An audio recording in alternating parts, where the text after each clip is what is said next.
Go Fast Bits, high performance vehicle products for Mercedes. What? No, this is for Ford Fiesta. I don't know why it says Mercedes, it must be the same part number, but what we have in here is an amazingly packaged Australian box. Like normal. I don't think that was supposed to happen. It should come with a sticker, everything good comes with a sticker. And there is the sticker. Go Fast Bits. Okay, so what we've got here is we've got a vent to atmosphere blow off valve for the Ford Fiesta. What's that in there? Oh yeah, that's your little plunger and stuff. We'll come back to that in a minute. But yeah, so we've got that. And we've got these, which are the new bolts, because the old bolts would be too short. But the problem is we need to get the old bolts out. And they are in an incredibly awkward position. That's a nice little bit of packaging, isn't it? You do well, GFB. But yeah, so 3 bolts to remove, and then you have to swap this plunger and spring or whatever. So this is actually going to hold more boost than the last one, because I think the last one sometimes leaked. Maybe it did, maybe it didn't, I don't know, but we'll see. We need to take it off and swap. That's also going to give cool 1990s blow-off valve sound like an RS turbo is my hope, because why not? So let's have a look at the bolts. Right, so in the back of here, you're probably not going to be able to see it, but there's 3 little bolts, and the device we're looking for is in that area there. You've got 1 bolt at the bottom, 1 bolt at the side, and 1 bolt at the top. It's impossible to actually see. Does the light help us or not? It doesn't really, but yeah. Well, you can kind of just see it there. See the end of the solenoid, it's got a plug on it.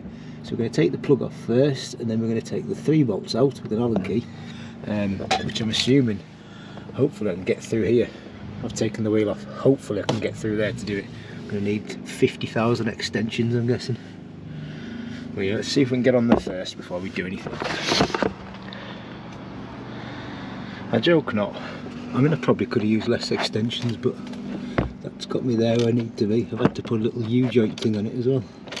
But yeah, that's one of them slackish. I'll try and get the other 2 slack before I take the plug off. But yeah, that's a lot of extensions. So after a lot of pain and a lot of suffering, I managed to get that out. Yeah, so this is the bit, we've got to take this to bits in here, I believe. I'm going to read the instructions first properly to make sure, and then we change a plunger. That doesn't sound good anyway. Sounds like it's catching. It's not smooth at all. Okay, so that may have been a problem. I would have expected more resistance on that, you know, like, and I'm not even putting effort in, and it's, anyway. So yeah, so that's what we're going to basically upgrade, and what you kind of do is you put that in there, and it's like a spacer as well. So we have to take some of this to bits and then fit that on, basically on there, and bolt it back together. But the problem is, I kid you not, getting this out was a nightmare. So it's going to be a nightmare getting it back in, because it's even bigger. Yeah, so I went in through the wheel arch and I got the 3 bolts loose, and I'm not a big fan of using them wobble joints. I've got another one to show you, know what I mean, them U-joint wobble things. I don't like using them, because I always think something bad's going to happen. And the last bolt became an absolute arse to get out, but I got it out obviously, because there's the device, so we're good. But it was a worry. So anyway, onto these instructions, because I don't want to get this wrong, and then we can go Fast Bits and vent to atmosphere. Turbo management systems. I've used Go Fast Bits before. In fact, my Evo has one on, and the Golf R, I used a recirc on that as well. So this is probably going to tell me to change this a different way than the way I had. Although, is this instructions from Mercedes? Yes, of course it is. Great, fantastic, wonderful. That's no good to me, is it? Obviously the Mercedes uses the same turbo as the Fiesta, but it's probably a lot easier to fit. But there you go. Anyway, so yeah, we do need to separate the factory mechanism from the solenoid, which is this bit here, so that must just pull off. I'll probably do this and come back and explain. Well, I mean, you can see the instructions, and then we will attach all this together with longer screws and then attempt to fit it together. So obviously this fits only one way, it shows you there. The bolts are not symmetrical, check the alignment, the holes line up properly. So yeah, so I'm going to have to do that as well. So yes, you've got this ring here, and you've got this green seal there, and you've got this part which is the original plunger, and this spring here which is very shit, and you've got that one which is considerably better. So what we do is we put our spring in there like that, and then this is our little plunger. Our little plunger goes in there like that, and then you put that together on there. Now, I don't know if you can see that from here, but that doesn't line up properly. Those two holes don't line up, so it's only going to line up in one orientation, which is not that one either. Please say this works. It's that orientation there. Superb. But the problem is now, I kid you not, this is going to be an absolute nightmare to put back together, because of the fact that that's now springing back out the way, and I've got to try and fit that into an impossible place with these 3 impossible bolts. So this is going to be an absolute nightmare of a job, I feel. Oh no, wait a minute, that's kind of put itself together. Okay, I hope that stays like that when I try and put it back together.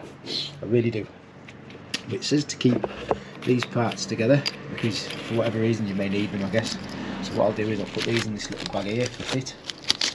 No, they'll fit in that bag. I'll put them in this bag here. We'll keep them. Not that I'll probably ever refit them, but you never know. I might not like the vent to atmosphere, who knows.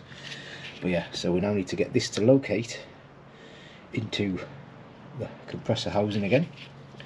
And that valve originally was on that sort of orientation, so I remember that from when I took it off, because the plug pointed back the way. So I will try and locate it like that, because otherwise them holes aren't going to line up, and you're actually not going to be able to see them either. So fantastic.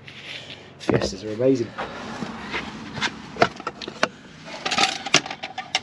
It's totally impossible to see through here, but basically in the back of there, I don't know if you can see it, you probably can, there's a GFB VTA plugged back in and wired up, and piped up, sorry, wired up, piped up. Is there? Can I get the camera in, maybe? Can I get the camera in?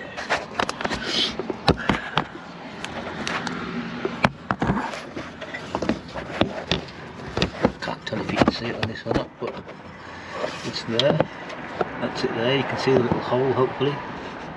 Don't know if you can, but yeah, anyway, it's there.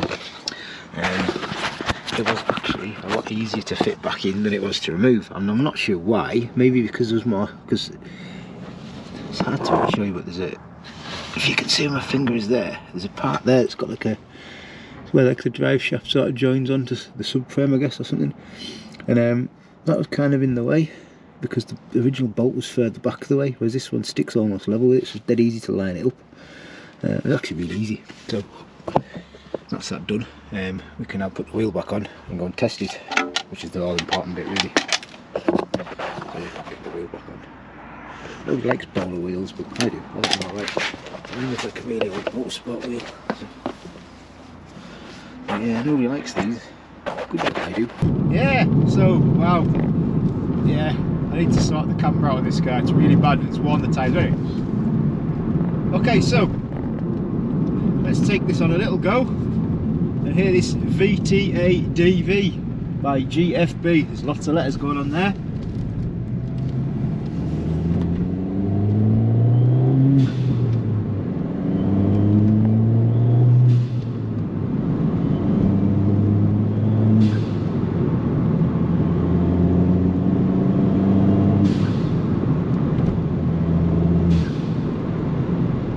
Can you hear that alright? I can, it's pretty good.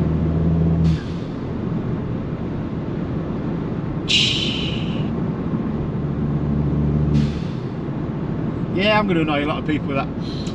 That's actually quite decent. I don't mind that. That sounds like the 90s again, and I love turbo cars from the 90s. Specifically Japanese turbo cars from the 90s actually, but at the same time I did like your RS turbos and your cosworths and you know, that kind of stuff. They were all very cool. And this is going to remind me of that slightly. I guess it's not the same, but you know, it does sound pretty cool. So I will take it for another little sneeze run and then we will call it quits. I'm not going to go flat out because, to be honest with you, petrol's expensive.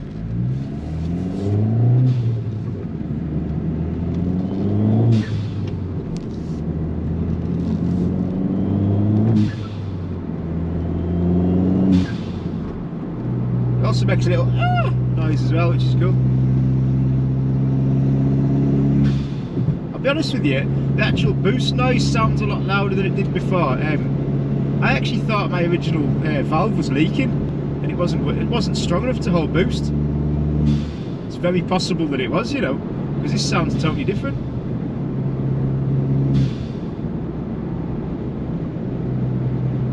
Yeah, so I mean, I still need to get the ECU light fixed, which is to say, I know what that is. It's the primary lambda probe's knackered. I do have one, but I can't get it out, so we'll just have to make do with sneeze valves for now. That's pretty decent. Quite like that, actually. No doubt a lot of people won't like it, but you know, each to their own and all that. Respect all builds, as some people say, don't they? This is my all build. So I respect my all build. It's quite enough chewing noise, isn't it, for now? Anyway, thanks for watching.